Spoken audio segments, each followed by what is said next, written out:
Welcome to session 5 of How We Got the Bible.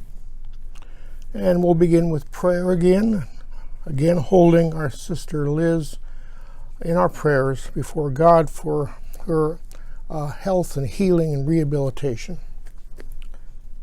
Gracious God, we give thanks to you for a chance to come together again in this way, in various places at various times, but still together to study how you have brought your word into our lives.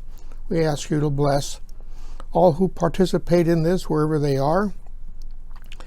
And we also pray for our sister Liz, that you would bring her health and healing and fast rehabilitation and return to home and friends.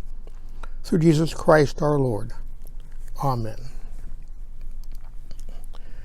Well, we begin the session or the section of the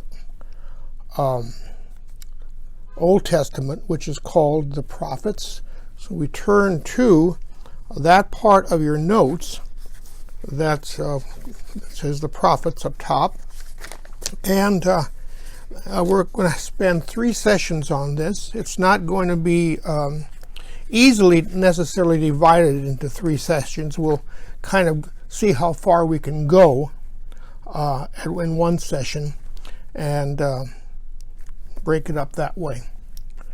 We'll just remind you where we were last week, and that was asking the question of how we got the Torah. And there's just a lot we don't know. We can speculate all over the place, and we can search the scriptures for some indication. But what we come up with is that there's probably a lot of Mosaic material that's oral tradition and some documents, because writing was available, that probably got passed down in several traditions by different communities within Israel, and at some point woven together and eventually put together into what we call the Torah. And while each tradition would be authentically the Torah of Moses, as they were woven together, they become even more authoritative. Well, now turning to that next section, the prophets. I'll refer you to that frame we've had. This is the second wall now of that Old Testament room in the Sacred Library, which contains the prophets, the former prophets and the latter prophets. 8 scrolls in 2 sets of 4.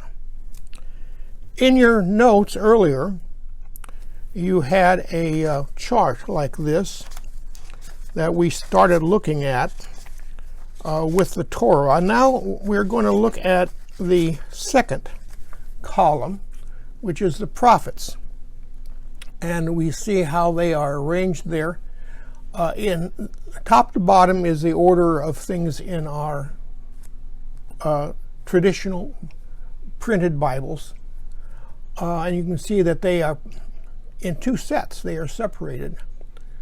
I'd like to point out, first of all, though, you've heard me talk about Joshua, Judges, Samuel, and Kings, and you may be wondering why I just talked about Samuel and why I just talked about Kings. Because don't we usually talk about 1st and 2nd Samuel? Don't we usually talk about 1st and 2nd Kings? Yes, we do. But Samuel scroll and Kings scroll were very full, very full. And that is even writing in Hebrew, which had no vowels, just consonants. I've done this now with English letters, And you can see it's very hard to read. You almost have to have an oral tradition that accompanies it, teaching you how to figure this out. And you can see how much space it takes in the equivalent of a language without vowels.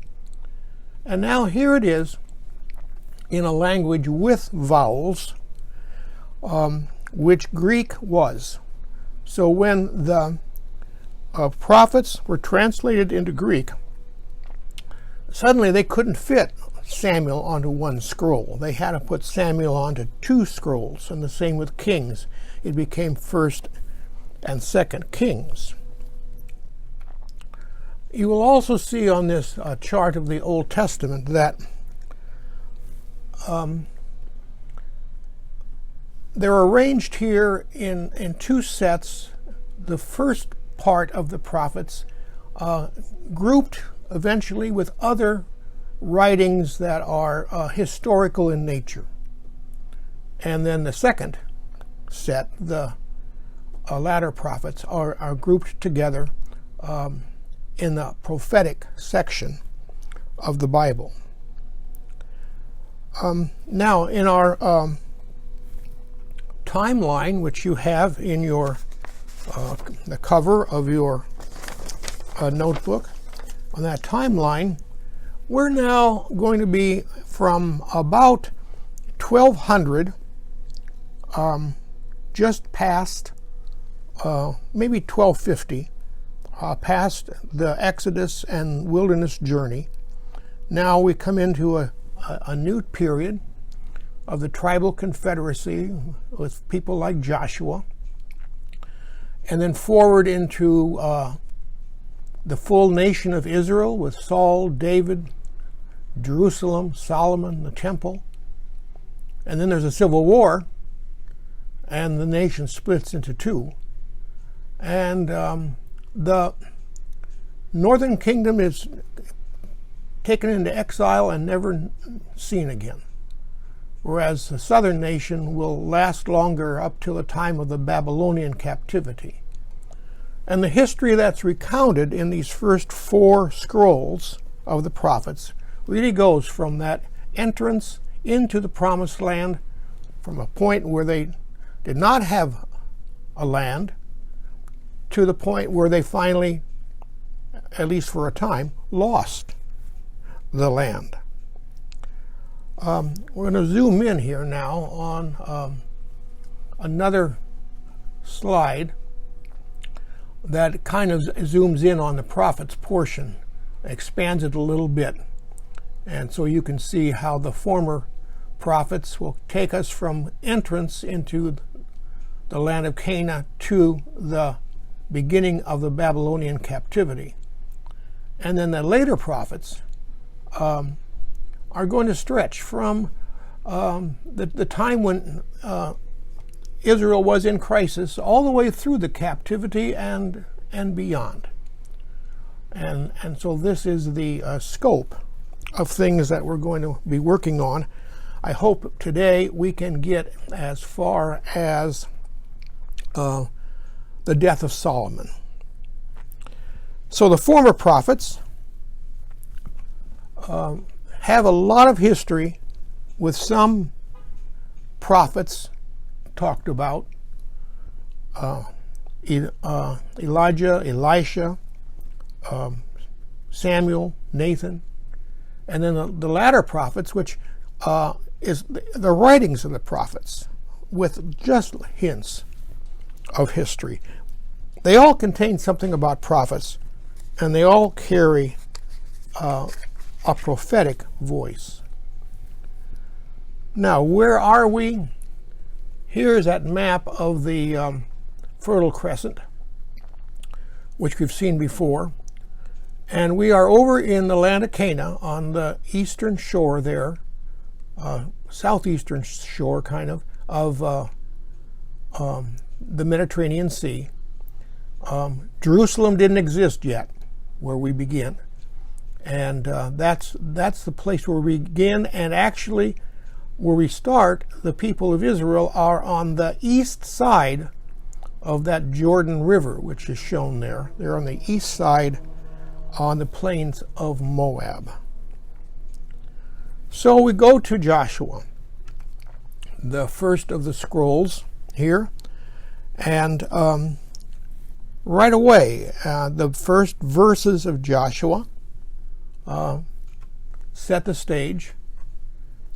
After the death of Moses, the servant of the Lord said to Joshua, the son of Nun, Moses' assistant, Moses, my servant, is dead.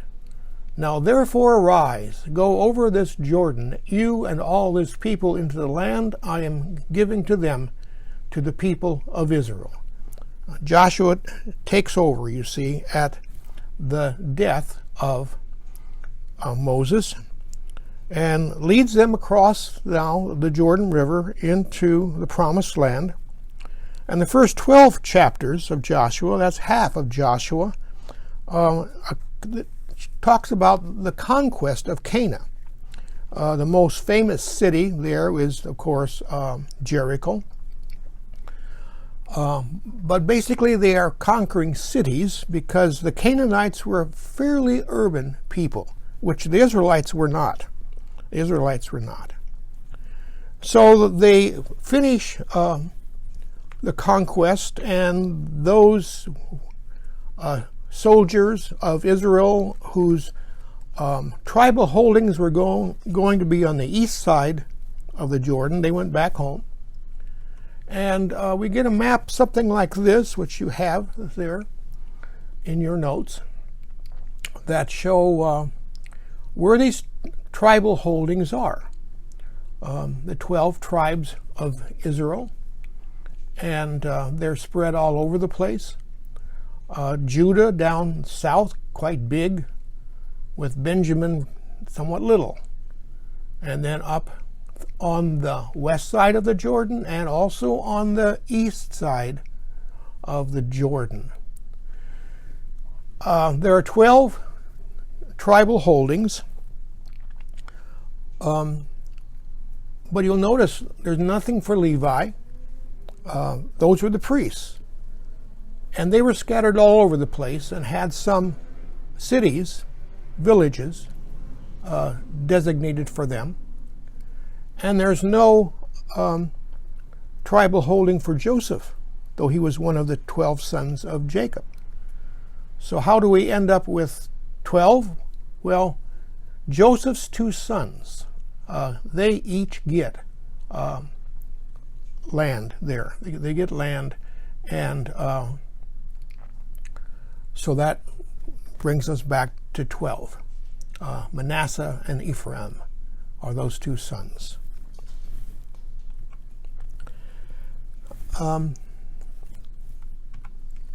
That map shows them to be in a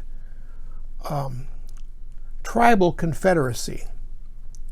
That means every tribe governed itself, although they had many laws passed down orally or in writing already from their time in the wilderness, and would have more. But they were all self-governing. It was not a united nation by any stretch of the imagination. Sometimes they might work together. Sometimes they might be in conflict with each other. So then we get to the end of Joshua, the last exhortations of Joshua, Joshua 23 and 24.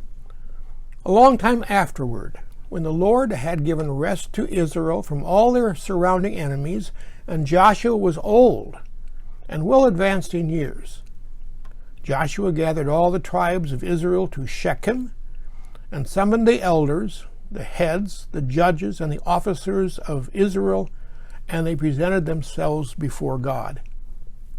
Going back to that map, you can see Shechem is there in the middle of the country, in West Manassas, and that initially becomes kind of the gathering place for Israel, and also a place of worship. So then, continuing in chapter 24, And the people said to Joshua, "The Lord our God we will serve, and his voice we will obey."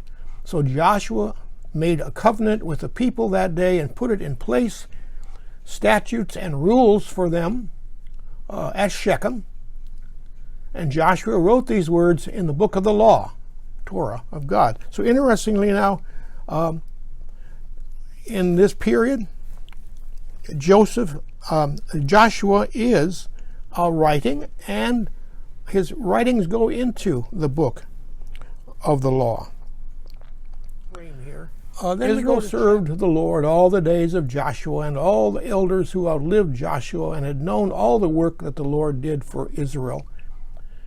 As for the bones of Moses, this is interesting, which the people of Israel brought up from Egypt, they buried them at Shechem. Again, Shechem, in the piece of land that Jacob bought.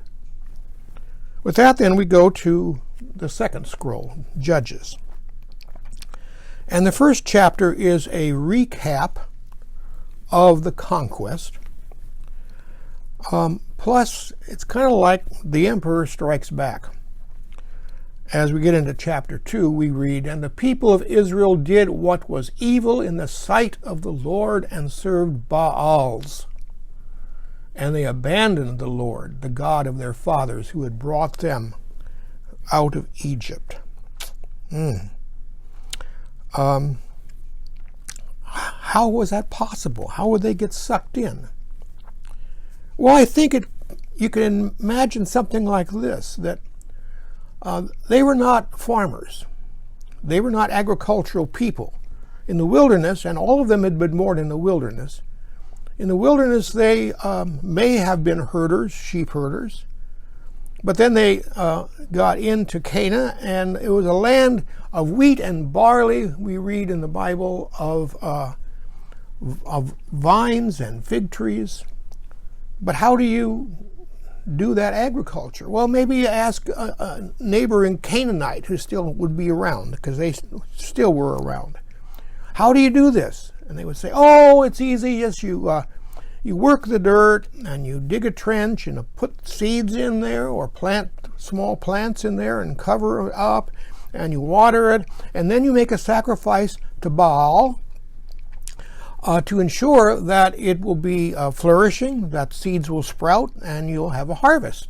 It always works. We always sacrifice to Baal, and it always works. Oh, I guess that's how you do agriculture in this land. So you see how they could very easily get sucked away. So then chapters 2 through 16, which is the greatest part here of the book of Judges, it's all about judges. And when we think about a judge these days, we think about a magistrate in a court of law. No, that isn't what they were. Leaders and warriors and warriors. And kind of summarized, then the Lord raised up judges who saved them out of the hand of those who plundered them. Yet they did not listen to their judges, for they whored after other gods and bowed down to them. They soon turned aside from the way in which their fathers had walked, who had obeyed the commandments of the Lord, and they did not do so. Whenever the Lord raised up judges for them, the Lord was with the judge, and he saved them from the hand of their enemies all the days of the judge. For the Lord was moved to pity by their groaning because of those who afflicted and oppressed them. But when the judge died, they turned back. And it happens over and over and over and over and over again. Some of the names of those judges that we are very familiar with are Gideon and Samson, and also Deborah, a woman judge. And then the last 4 chapters just give us additional stories from that period, which takes us then to the Samuel scroll. And it's kind of a continuation of Judges. The story of Samuel. And Samuel we could call the last of the judges or maybe the first of the prophets.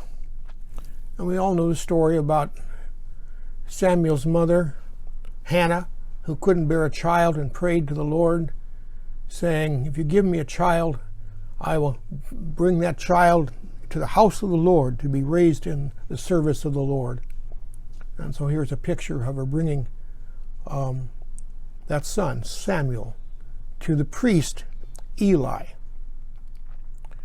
We will also remember the story there in Eli's house of God speaking to Samuel, calling out to Samuel in the middle of the night 3 times. And Eli finally saying, I think it's the Lord calling you. I haven't called you. And the message from the Lord was that God was going to punish Eli and his sons for their wickedness and Eli for not restraining them.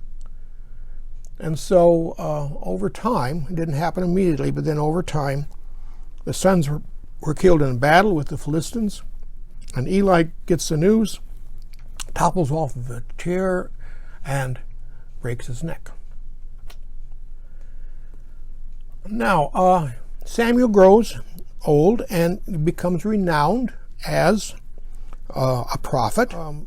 As he is very old now, the elders of Israel gathered together and came to Samuel at Ramah and said to him, behold, you are old, and your sons do not walk in your ways. Now appoint us for us a king to judge us like the other nations. Remember, the tribal confederacy was very disunited. Each one ran their own affairs. What could a central king do? Well, he could have authority over all. He could enforce laws. He could make laws. He could collect taxes. Yeah, he could collect taxes to enrich the nation and himself. And he could also call citizens up for service, civil service, for a portion of a year. Now God said, you aren't going to like it when you get that when you get that king, but you want a king, and I will have Samuel anoint a king for you. So we have now those tribal leaders coming and calling for a king, and the king that is chosen from the tribe of Benjamin by God and then anointed through Samuel will be Saul. And you can see that name Saul there at the beginning of the United Kingdom. Now you have a United Kingdom. They're all together as one with a king whose headquarters are really down in Hebron. Jerusalem didn't exist yet. His headquarters are down in Hebron. And this map, which you have, shows the extent of Saul's nation, kingdom of Israel, in the time of Saul, which is the dark orange, and basically is nothing more than the kingdom or the tribal confederacy. Saul displeases the Lord, and the Lord has Samuel anoint a child of Bethlehem in the tribe of Judah as the next king, which isn't going to happen overnight. But you hear here in this Samuel scroll yet something of David's childhood, David and Goliath, and of course the story of David as the musician playing the harp, and in and out of Saul's court, and Saul fears David. Saul fears David. David becomes very popular. He becomes a warrior. He fights the Philistines and is very popular. And so now when Saul dies, suddenly the king is gone and there's no successor except David has been anointed. And so David asks the Lord. After this, David inquired of the Lord, "Shall we go up into any of the cities of Judah?" And the Lord said to him, "Go up." And David said, "To which shall I go?" And he said to him, "Hebron," which is the center of operation, call it the capital, under Saul. And the men of Judah came, and there they anointed David king over the house of Judah. So he becomes, first of all, early on in 2 Samuel, the king over Judah, not a king over all the tribes, but over Judah. And this division between Judah, which included Benjamin, and the northern 10, that division is going to continue to be there in some way or another. But 7 years passes, so all the elders of Israel came to the king at Hebron, and King David made a covenant with them at Hebron before the Lord, and they anointed David king over Israel. So now it's 7 years later that they have anointed him king over everyone, and the kingdom now is united once again. Well, a good portion of 2 Samuel here gives us stories of David's reign and the Davidic court. We know of David's conquests. The light orange here shows the extent of David's kingdom, and Solomon's was the same. You can see about doubles the size of the territory that was dominated by Israel. And he builds Jerusalem. Moves from Hebron down there up to, you can see Jerusalem. Hebron is there on the west side away from the Dead Sea, up to Jerusalem, which didn't exist. He conquers the area. It's up in the mountains. It was a nice move because now he's creating a brand new city. And Hebron was pretty central within the tribe of Judah, whereas this is very far north and on the edge of the northern tribes. So that becomes the capital. David builds a city with constricted labor, a palace for himself. He wants to build a palace for the Lord. He says, "Lord, look, I got this palace here, and you're still living in a tent," because the Ark of the Covenant and the tabernacle had been brought to Jerusalem. "I'd like to make you a house." And the Lord says, "Well, thank you, David, but you have too much blood on your hands. We'll have your son do it."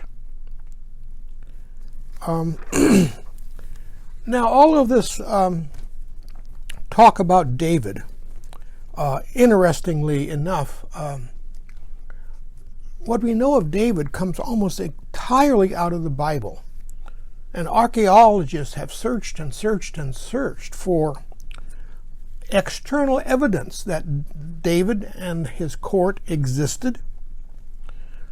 And even for some time said, well, maybe David was just a myth.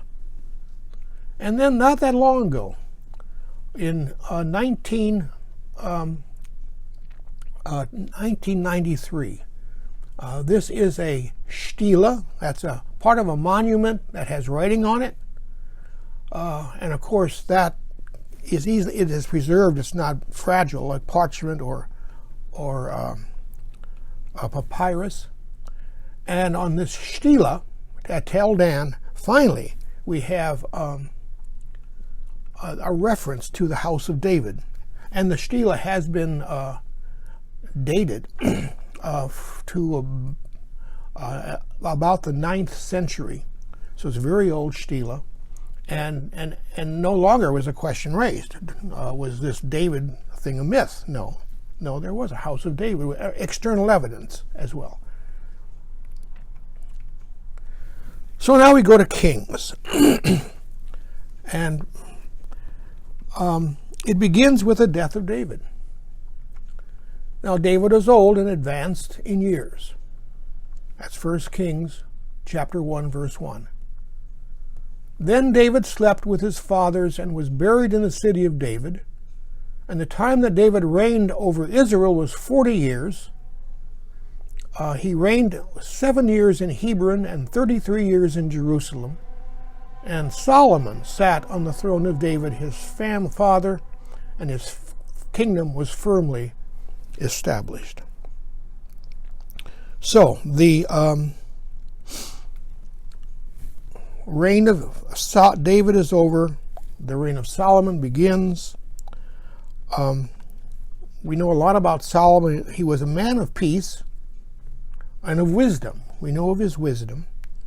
And the Lord allowed him to undertake the building of that temple. This is a rendition of what Solomon's temple could have looked like. And we have all these other stories about Solomon, which we just can't go into here. But finally, his territory is the same there as the territory of David. He doesn't expand it. He makes a lot of covenants with other nations. And the way you made a covenant with other nations is that you married one of the princesses. So he had many, many wives. And though he built the temple in Jerusalem, still he also imported all these idols with when the wives came, they brought their idols. And the city was filled with idols as well as the temple of the Lord. Now, the rest of the acts of Solomon and all that he did and his wisdom, are they not written in the book of the Acts of Solomon? That's interesting. We don't have that book. And the time that Solomon reigned in Jerusalem over all Israel was 40 years. And Solomon slept with his fathers and was buried in the city of David, his father. And Rehoboam, his son, reigned in his place. Well, that brings us to the end of the United Kingdom. And we'll pick up the story from that point when we get together in session 6. Thank you.